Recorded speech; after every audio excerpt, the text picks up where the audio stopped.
Rod Fuller, Dean Gustafson, Chris Moore, Hal Roach, and Archie Smith. Thank you, gentlemen, for being here today. We have one bill on the calendar. This is House Bill 898, House Redistricting Plan 2023. And I guess, Representative Hall, you're recognized to explain the bill. Thank you, Mr. Chairman. Members, I'm going to give you a brief overview of how the House handled the State House Redistricting Plan, and I'll talk a bit about the specific groupings. In the House, we hired Ohio-based consultant Blake Springhetti to draw the State House map for us. He had previously worked for the Ohio legislature, and he's got prior experience in redistricting in the state of Ohio. As I've said several times before in presenting this map, racial data was not used in the creation of the plan. No members in the State House plan who are running for re-election are double bunked. Incumbency was not considered, of course, for those members who have announced that they are either retiring from the House or running for another office. Nearly 90% of all the municipalities that are located within a county are kept whole under this plan, and many of the remaining municipal splits are due to precinct lines or involve small portions of municipal territory, which is often due to satellite annexation. Overall, the map splits only 6 VTDs. That's fewer splits than the current 2022 House plan that we're under. Overall, our overarching goal in construction of the House plan was to create Republican-leaning districts where possible while avoiding double bunking incumbent House members and following traditional redistricting principles. I'm going to go through the groupings now quickly. The first grouping, Currituck, Dare, Hyde, Terrell, Perquimans, Chowan, Washington, Beaufort, Pamlico. There we kept all the precincts whole. Only one county, Dare County, is split, and that's due to population requirements. The grouping is drawn to create 2 Republican-leaning House districts. Gates, Pasquotank, Campton, and Hertford, that's a county grouping itself and was not changed. Halifax, Warren, Northampton, it's a county grouping itself and was not changed. Edgecombe, Martin, Bertie, it is the district is a county grouping itself and it was not changed. Sampson and Bladen, the district is a county grouping and was not changed. Lenore, Green, and Jones, it's a county grouping and was not changed. The grouping of Pitt, it splits no precincts and it keeps the campus of East Carolina whole. The district's drawn to create a Republican-leaning House district in a southern or eastern part of Pitt County and 1 Democratic-leaning based district in the northern and western part of Pitt County. Craven and Carteret, the grouping's drawn to create 2 Republican-leaning House districts. There's only 1 split precinct in this grouping, which is mathematically required and therefore unavoidable, and that's in Havelock. The grouping of Onslow and Pender, the grouping splits no precincts, is compact and is drawn to create 3 Republican-leaning House districts. Brunswick and New Hanover, the grouping splits only 1 precinct in Brunswick County. It draws 1 Wilmington-based district and 3 Republican-leaning districts, two of which are based in Brunswick County and 1 of which is based in northern New Hanover County. Columbus and Robeson, the grouping draws 1 Robeson County district and 1 Columbus County-based district. That includes some of northern and eastern Robeson County. It splits no precincts. Scotland and Hoke, it's a county grouping and was not changed. Duplin and Wayne, the grouping splits only 1 precinct and is reasonably visually compact. The grouping is drawn to create 2 Republican-leaning House districts. District 10 is northern Wayne County, extends southward. District 4 is Duplin County, extends upward into central Wayne. Wilson and Nash. Wilson County and Nash County are both almost exactly the right size for a district in terms of equal population requirements, but not quite. As such, 1 precinct from eastern Nash County balances the population for both. No precincts are split. In Cumberland, no precincts are split in the grouping. It's drawn to create 3 Democratic-leaning House districts, and the grouping is drawn to create 1 more rural Republican-leaning House district based in eastern Cumberland County. Harnett and Johnston, the draw was 4 Republican-leaning House districts with no split precincts.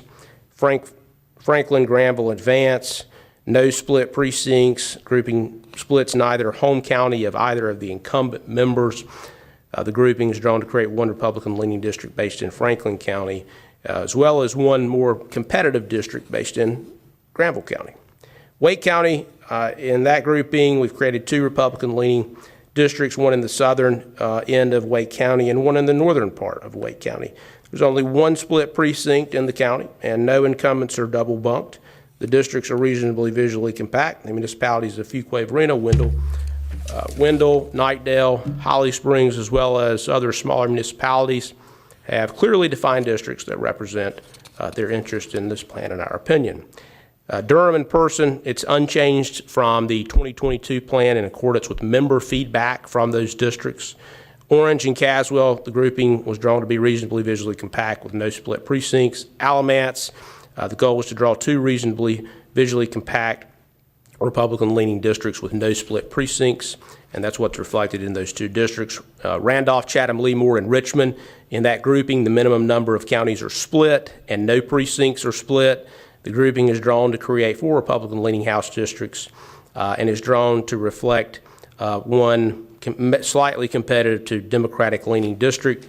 The original draw had probably a pure toss-up, but in working with the Minority Leader Representative Reeves and in deference to him, I supported an amendment to Representative Reeves' district that made it a bit more Democratic, Democratic-leaning, that is. Group of Guilford. In Guilford County, we aim to draw two Republican districts based in the eastern and western portions of the county, split no precincts, and the districts are reasonably visually compact. In Rockingham, the district is a county grouping and was not changed. Forsyth and Stokes, it's drawn to create three Republican-leaning House districts with no split precincts and no members double bunked. Davidson, grouping was drawn to reflect two reasonably visually compact Republican districts. Yadkin, Davie, Rowan, and Cabarrus, the grouping splits only one precinct, which is in the Mount Pleasant area. Representative Kristen Baker has announced that she's not running for re-election to the State House, so her incumbency, of course, was not considered. The grouping is drawn to create Republican-leaning districts from all five districts of the grouping and complies with traditional redistricting principles. Grouping of Stanley and Montgomery, it's a self-containing grouping. The district is just the grouping, and therefore it's unchanged. Surrey, Wilkes, and Alexander, it splits no precincts. The districts are reasonably visually compact. It's obviously a very Republican area of the state, and all those districts are lean Republican.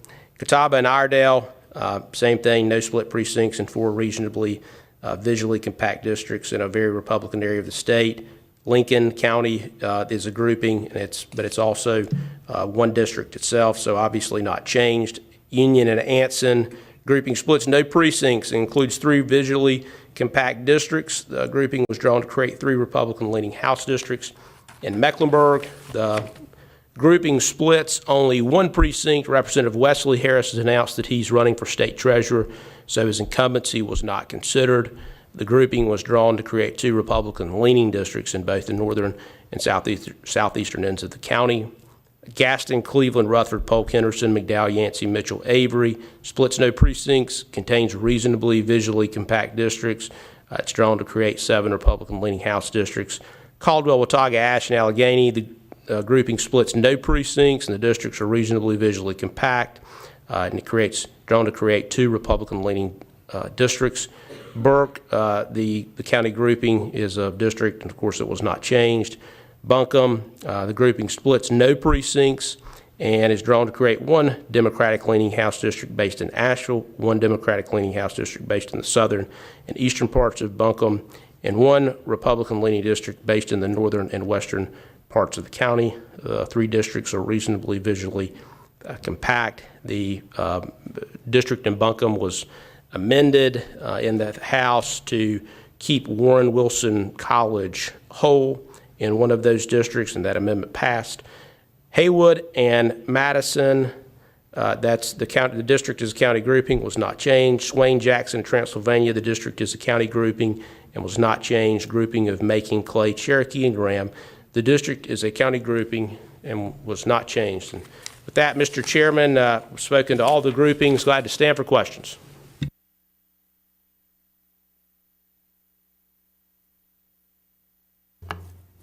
Senator Mayfield. Thank you, Mr. Chair. Representative Hall, I don't have a question. I just want to commend the House map drawers for a couple of things. Number one, your significant effort to not double bunk any of your incumbents, and also your efforts to reduce the splitting of precincts or VTDs. And I can only wish that our map drawers had taken the same approach. Thank you. And I know it wasn't a question, Mr. Chairman, and if I may, and I appreciate the lady's praise of the process, and I hope she'll vote yes for this map. But I will note that the double bunking issue was a little bit easier for us in Cabarrus County, especially. Representative Kristen Baker retired, is not going to run again, so that helped us in what would otherwise be a tough situation. But thank you for the lady's comments. And I would just remind the committee the stat packs are available on the website, but they were 90 pages long, so we just didn't print those today. Senator Perry. Mr. Chairman, I move for a favorable report. All right, so have a motion pending before the committee. Senator Marcus. Yeah, I had a few questions and comments, if I could. Yeah, you're recognized. I think my first question is that I was surprised, I think many others were as well, that the house maps were redrawn at all, given that this was done just last year. And we have some something going on with mics. Somebody else is on. No? Just mine? Here.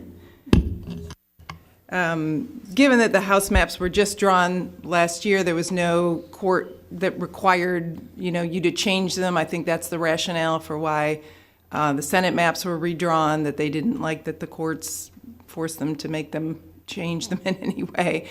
We know why the congressional maps were redrawn. So could you explain to me and anyone else who's wondering, why are these house maps even being redrawn again at this point? Yeah, I'm glad to do that. So, of course, I was here when we redrew them last time around, and the only reason that we were redrawing those maps then was because of an erroneous court opinion that had no basis in the Constitution. Of course, our state Constitution says nothing at all about using politics in redistricting. What little bit the Constitution does say about redistricting, it says it's this body's job to draw the districts. And, of course, our state Supreme Court in 2021 took that out of the hands of the legislature and essentially told us that we had to use certain rules that the Constitution does not support. So they tied our hands. And so the districts that were ultimately drawn were drawn using a law that really didn't exist. It was used creating principles that are not in the Constitution. And even when we passed that map at the time, we understood.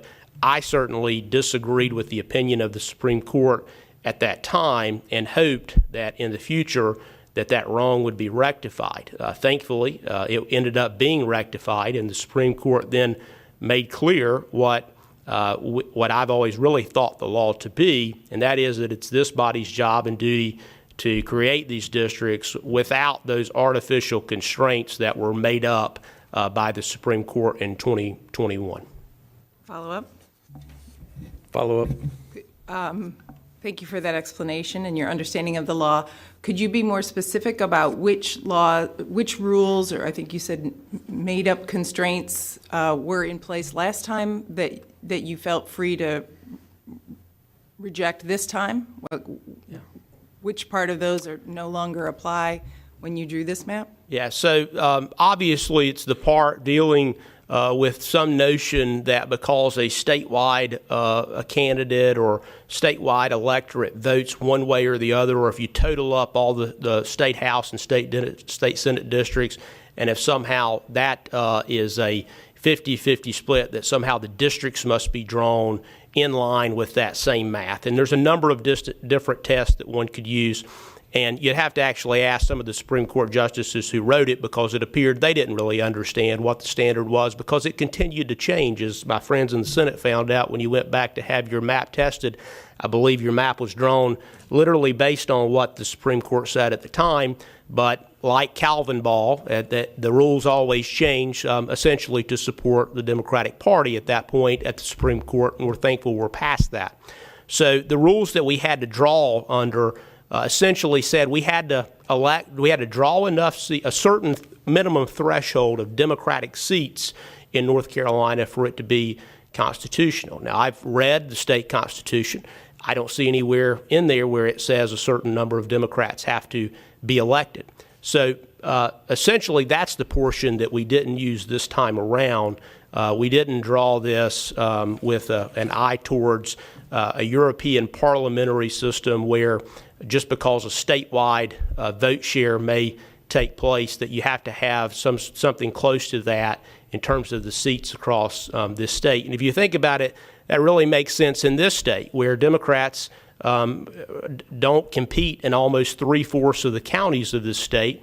And while that may be a good strategy for a statewide race, it's a very poor strategy for a race in districts across our state when, yes, roughly half or so maybe live in urban areas of the state, but also half live in more urban, or rather rural or more suburban areas of the state. And so because of that, the natural political geography of North Carolina doesn't fit the idea that somehow because statewide candidates get something close to 50-50 that legislative candidates should as well.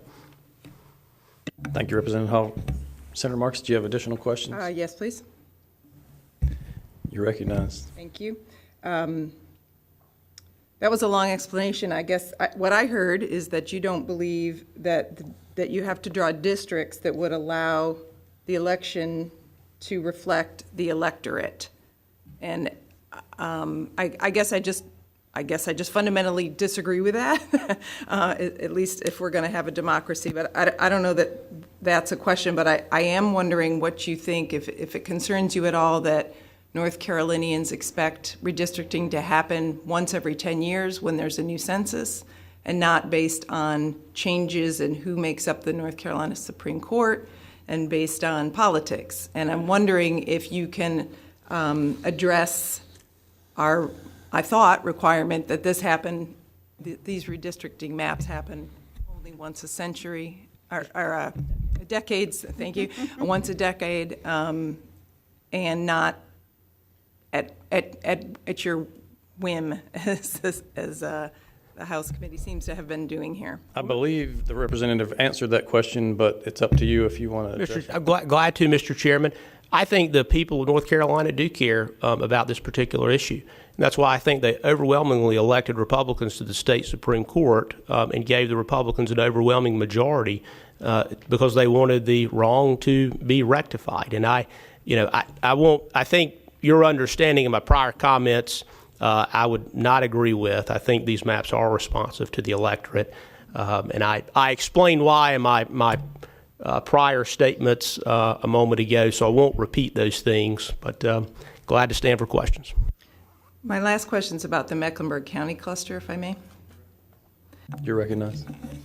I would repeat my colleagues' note that you have, despite the fact that incumbents in Mecklenburg County in the House live quite close to each other, you were able to not double bunk anyone. And I think that is showing that you stuck to that criteria that was set out as not trying to use gerrymandering to decide for the voters who gets to stay and who gets to go. So good job on that. I am interested in this House District 105, which seems to be very similar in shape to what was Senate District 42 on the new map that the Senate passed yesterday. And I'm wondering if you're willing to explain to us why that Senate District 42 is shaped in that sort of odd way, crossing Providence Road and going up to grab a couple of country clubs up there at the tip. Are you willing to explain why it looks like that? Is the lady asking me about the Senate District or the House District? The House District. That looks like the Senate District 42, but yeah, your House District 105. Okay. Sure. Representative Hall. Thank you, Mr. Chairman. So, and I don't have a paper copy. I'm looking at it here on the computer screen. So the first thing I would say as to the double bunking, the job of the House map makers was a bit easier than my colleagues in the Senate because in Mecklenburg, we have a retirement as well in northern Mecklenburg. Thank you. We have John Bradford, of course, who is running for state treasurer, who's in District 98 in North Mech. That creates a vacant seat, of course, and so it makes things a bit easier when you're trying not to double bunk members, so we were able to accomplish that. 105, to the extent there is any weird shape there, it's largely because of the precincts being the shape that they are. When you go in and look at the actual precincts in that part of the county, they're often oddly shaped. Among other traditional redistricting principles, it was drawn to create a Republican-leaning district in House District 105. One follow-up. Final follow-up. You mentioned the fact that John Bradford's retiring up there in North Mech as somehow making it easier for you to not double bunk currently elected members in Mecklenburg. He doesn't live anywhere near any of the other incumbents, does he? I mean, is that really the reason why you were able to avoid double bunks? Isn't it really more down in that other part of Mecklenburg where they live closer? And I don't see how John Bradford not running again has anything to do with your ability to not double bunk. Can you explain that some more? The committee will take the Representative Hall at his word, but if you want to answer the question. Yeah, I think it's also just a matter of where members live. Obviously for us, there's not hiding the ball here. I mean, Tricia Cotham is a Republican. If somehow someone lived next to her, they would, that is a Democratic member, they likely would have been double bunked. But because where she lives, that was not required in order to create a Republican leaning district, really. I saw no reason to do those things. And I'll also say we have a number of House members who are Democrats in the House who we're often able to work with in good faith, who disagree with us strongly at times and don't make things personal. They don't go online and make things personal to others. And so, where we can, this is a relationship body up here. And where we can, no matter, at least on the House side, and can't speak for you all, but I know we always try to work with our Democratic colleagues where we can. There's a number of them who we can't work with, and you can Google those things and see how much those members get accomplished in the State House. But for those members who are here in both parties, who are here in good faith to get legislation passed and not to get retweets, we often work with them. I think that probably has something to do with our lack of double bunkings as well. Thank you, Representative Hall, for your presentation. We have a motion before the committee. Senator Perry moves for a favorable report as to House Bill 898. All in favor of that motion, please indicate by saying aye. Aye. All opposed, no. The ayes have it, and the bill passes. Thank you, Representative Hall.